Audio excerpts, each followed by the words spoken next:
যারা বলতেছে যা করে আল্লাহ করব, নবী করব কি, ফিরি করব কি, তারা শুনে যান। 350 বছর কার কাছে কাঁদছে? আল্লাহর কাছে। মাপ দিছিনি? না। কেমনে কাঁদছে?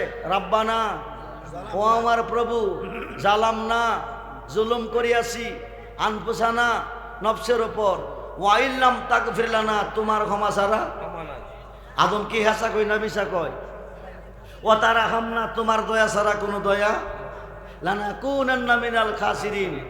দুইজনের চোখ থেকে পানি ঝরেছে 350 বছর, মতান্তরে 360 বছর কান্দার ভিতরে। পৃথিবীতে দুইটা নদী হয়ে গেছে, একটা ফুরাত নদী, একটা জর্দা নদী। সুবহানাল্লাহ বলে। 350 বছর পরে ডাক দিছে, আর কতদিন কাঁদাইবা? মাপ যদি নাই দিবা, মায়া যদি নাই লাগে, আমি আদম সৃষ্টি হওয়ার পরে আরশের খুঁটিতে তোমার নামের সাথে একটা নাম দেখছিলাম। কি দেখছিলাম? এই নামটা কি? মোহাম্মদ। আল্লাহর নামের সংখ্যা 4000, নবীজির নামের সংখ্যা 4000। আল্লাহর একটা নাম হচ্ছে মাহমুদ, মাহমুদের সঙ্গে নাম ছিল মুহাম্মদ। মুহাম্মদ নামের দোহাই দিল, দোয়া কবুল।